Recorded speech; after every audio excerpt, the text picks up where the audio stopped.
Hello anime lovers, आप लोग कैसे हैं? Welcome to Viking anime explain channel पर।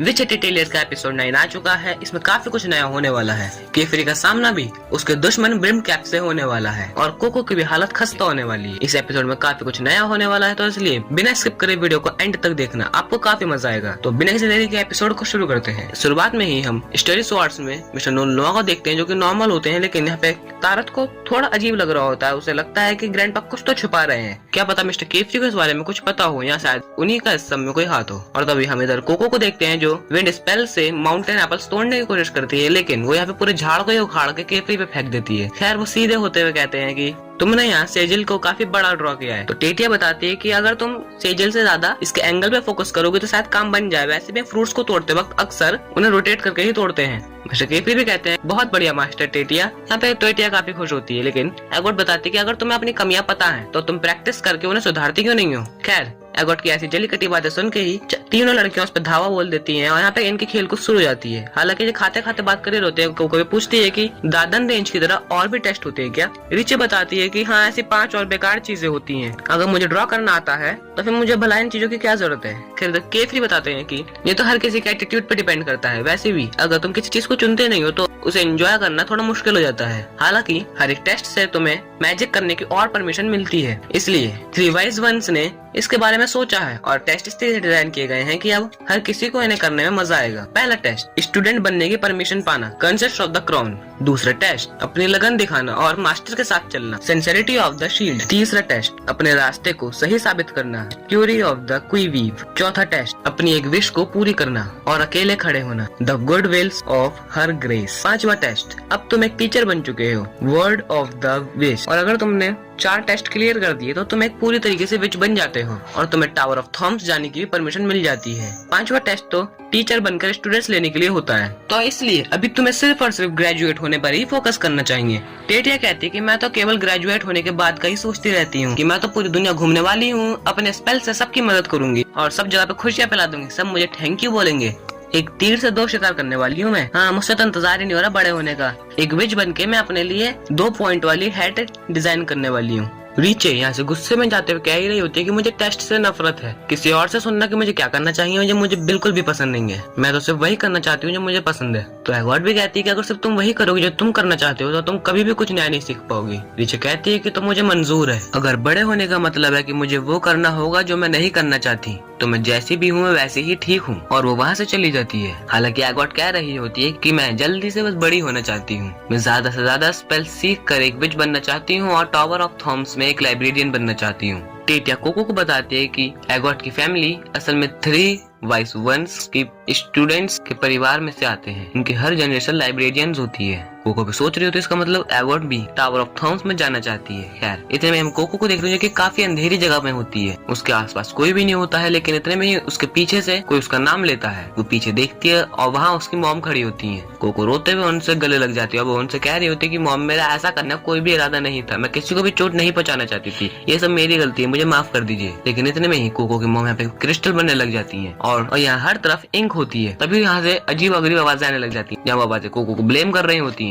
कि तुम्हारी ही गलती थी, तुमने अपनी मॉम को पत्थर का बना दिया और हम सबको यहाँ पे फंसा दिया। तुम्हें वार्न किया गया था लेकिन तुमने मैजिक का इस्तेमाल किया। और तभी यहाँ कोको उस इंक की बोतल में होती है और उसके सामने वो ब्रिम्ड कैप विच भी होता है, जो से कह रहा होता है इस सब में तुम्हारी ही गलती, क्योंकि तुम्हें ही मैजिक चाहिए था। दुनिया के बर्बाद होने पर भी गलती तुम्हारी ही होगी। और इतने में ही कोको की आंख खुलती है। हाँ, ये सब एक सपना था। लेकिन इतने में हम केफरी को देखते हैं, जो एटेलियर के बाहर होता है और उसके पास उसका ड्रॉ करने का सामान भी रहता है। इतने में ही यहाँ पे एगॉट भी आ जाती है, लेकिन यहाँ पे वो कह रही होती है कि मुझे नींद नहीं आ रही तो सोचा मैं प्रैक्टिस कर लूं। लेकिन केफरी कहते हैं कि तुम्हें अपने लिमिट्स की रिस्पेक्ट करनी चाहिए और तुम्हें सो जाना चाहिए। तो एगॉट यहाँ से चली जाती है और वो वापस आते हुए देखती है कि यहाँ पे कोको भी जागी रही होती है। कोको सोच रही होती है कि मुझे अपनी मॉम को बचाने के लिए और कितने स्पेल ड्रॉ करने होंगे। लेकिन तब भी हम इधर केफरी को देखते हैं, जो अपने चारों तरफ एक वॉल क्रिएट कर देता है ताकि कोई उसे डिस्टर्ब ना कर पाए। और वो उस इंक बॉटल को देखता है जो कोको की थी। वो सोच रहा होता है कि ये एक सबूत है, लेकिन हमें पता चलता है विचेस ऑफ हीलिंग क्राफ्ट, जो हीलिंग मैजिक का इस्तेमाल करते थे, उन्होंने 3 विज वंस के खिलाफ उस रूल के लिए लड़ाई लड़ी थी जिससे आखिरी दम तक भी बॉडी पर स्पेल ड्रॉ करने की मनाही की गई थी।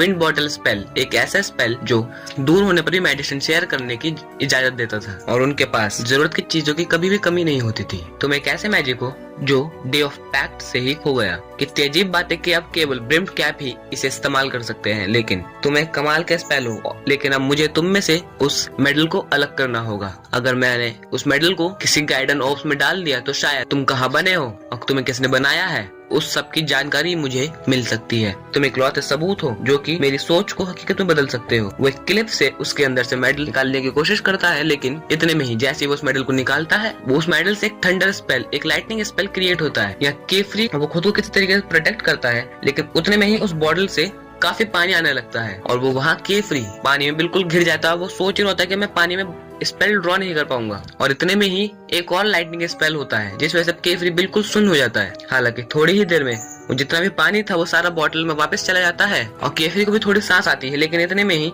हम देखते हैं कि यहाँ पे वही ब्रिम कैप बिच केफ्री के सामने खड़ा होता है। वो विच उस बॉटल को तोड़ के उसमें से वो मेडल ले लेता है और वो वहाँ से जा ही रहा होता है, लेकिन केफ्री उसे रोकने की कोशिश करता है, लेकिन वो वहाँ से चला जाता है। हालांकि केफ्री जो कि इस वक्त काफी स्ट्रेस में होता है और वो सोच रहा होता है कि मैं हार नहीं मानने वाला, मुझसे जो भी कुछ छीना गया है मैं उसे वापस लूंगा। और तभी हम उस बीहड़ सी जगह का सीन देखते हैं जहाँ पे वो बिच बैठा हुआ होता है। वो कह रहा होता है कि इतनी मेहनत की थी इसे उस तक पहुंचाने के लिए, लेकिन अब सब बेकार हो गया और वो वहाँ से बिल्कुल डिसअपीयर हो जाता है। और तभी हम अगले दिन देखते हैं यहाँ केफ्री और कोको काफी सुस्त होते हैं। टीटिया पूछती भी कि तुम दोनों पूरी रात जाग रहे थे। हाँ मुझे पता है, पक्का तुम दोनों रात में नाइट मोरालिस बन जाते होगे और बुरे लोगों को हराते होगे।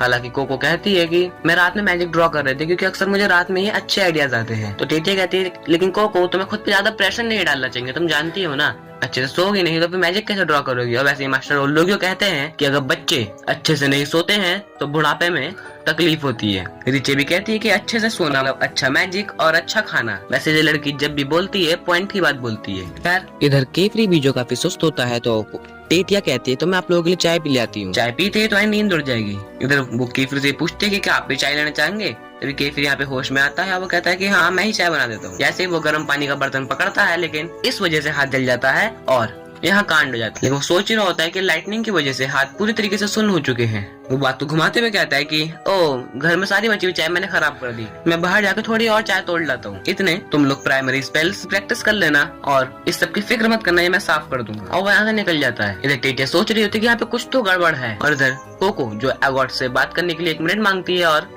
वो सोच के शेल्फ सूज दे देती है। वो कहती है कि मैंने ठीक करने की कोशिश की है। तो एगॉट पूछती भी है तो क्या रात भर तुम इन्हीं को ठीक कर रही थी। वो कहती है कि हाँ, लेकिन मुझे ऐसा लगता है कि जब उतने अच्छे से परफेक्टली बने नहीं है, अगर तुम्हें इसमें कुछ कमी लगे तो तुम इसे अपने हिसाब से ठीक कर लेना। एगॉट कहती है कि आखिर तुम ऐसा क्यों कर रही हो, क्या चल रहा है तुम्हारे दिमाग में। तुम सबको बता सकती थी, लेकिन तुमने किसी को भी नहीं बताया कि मैंने ही तुम्हें डार्टन रेंज पर जबरदस्ती भेजा। तुमने मास्टर ओल्लोगियो यहाँ तक का तुमने टीटिया या फिर रिचे से भी इस बारे में कुछ नहीं कहा। आखिर क्यों। कोको कहती है कि तुमने मुझे जबरदस्ती भेजा, मैं वहाँ पे काफी डर भी गई थी। मैं बैठ के यही सोच रही थी कि कोई मुझे आके ले जाए, लेकिन जब मैंने डार्टन रेंज को देखा तो मैंने फैसला किया कि मैं इस टेस्ट को अपने लिए पास करूंगी ताकि मैं एक विच बन सकूं और मैं इस बात को साबित कर सकूं कि मैं ये काम कर सकती हूँ। एक तरीके से टेस्ट मेरी जरूरत बन चुकी थी। तभी एगॉट कहती तो इसका मतलब ये है कि मैं ही हूँ जो अभी तक इस बारे में सोच रही थी। लेकिन इधर कोको बेहोश हो जाती है और तभी हम इधर केफिर को देखते हैं जो कि भैंसों की तरह इन पत्तियों को खा रहा होता है। शायद इसका स्वाद पक्का बहुत बेस्वाद होगा, तभी तो उसने पल भर में थूक दी। हालांकि इन पत्तियों की मदद से इसके हाथ में फीलिंग वापस आ जाती है। जो उसके हाथ सुन पड़े तो बिल्कुल ठीक हो जाते हैं।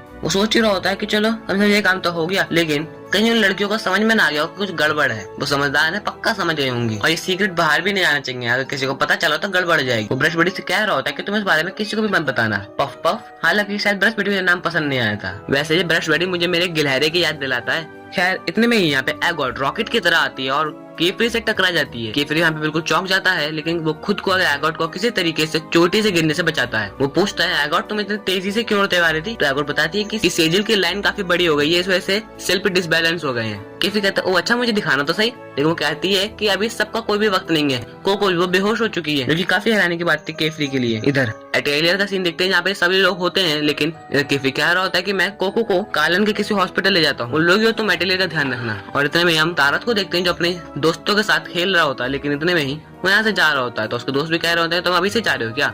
लेकिन तुम तो मैजिक फैमिली से आते हो ना, तो तुम उड़ के क्यों नहीं जा रहे? तारक कहता ओ इस सब के लिए कुछ नियम होते हैं, हम ऐसे ही नहीं उड़ सकते ना। तारक जहाँ जाते हुए क्या ही होता है कि जिन्हें साल में कुछ पता नहीं हो कितनी बड़ी बड़ी बातें करते हैं। हालांकि वो बीच में ही यहाँ केफरी से मिलता है। वो केफरी से कुछ कहता या फिर पूछता, उससे पहले ही यहाँ केफरी तारक से हॉस्पिटल का रास्ता पूछता है। वो पूछता है यहाँ पे सबसे नजदीकी वाला हॉस्पिटल में मुझे ले चलो, कोको की यहाँ पे तबियत खराब है। तारक बताता है कि हाँ यहाँ पे मुझे एक हॉस्पिटल का रास्ता पता है, वो शॉर्टकट में मुझे उसका मालूम है। यहाँ पे तारक ने ले ही जा रहा होता है, लेकिन ये लोग टाइम पे यहाँ पे पहुंच जाते हैं। हालांकि केफरी कहता भी है कि तुम्हारा बहुत बहुत शुक्रिया तारक, तुम वक्त पे नहीं मिले होते तो पता नहीं क्या हो जाता, तुमने रास्ता याद रखा था, काफी अनोखी बात है। हालांकि तारक कहता है इतनी भी बड़ी बात नहीं है, लेकिन केफरी कहता है ये काफी इंप्रेसिव है, तुम्हें रास्ता याद है, तुम्हें तंग गली उसी पे रास्ता याद रहता है, जो की काफी अच्छी बात है। इसका मतलब है कि तुम अपने आसपास की चीजों पर काफी ध्यान देते हो।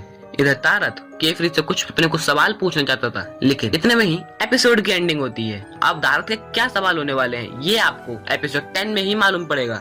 और आपको ये एपिसोड कैसा लगा, सबसे बेस्ट पार्ट, सबसे वर्स्ट पार्ट कौन सा लगा, आप कमेंट में बता दीजिए। एक्सप्लेनेशन में कहीं भी मिस्टेक हो तो मुझे आप अपनी राय बताइए, मैं उसे कैसे फिक्स करूं। और आपको ये म्यूजिक पसंद आए तो डिस्क्रिप्शन में लिंक है, आप बेझिझक इसे डाउनलोड कर सकते हैं। अगर आप भी कंटेंट क्रिएटर हैं तो बिना किसी दिक्कत के आप इसी एनीमे के लिए क्रिएट किया गया, आप इसे यूज कर सकते हो। बस आप अपने डिस्क्रिप्शन में हमारे वाइकिंग एनीमे एक्सप्लेन चैनल को प्रमोट कर दीजिए। तो अब मिलेंगे किसी और दिन किसी और एनीमे के साथ, तब तक के लिए सायोनारा।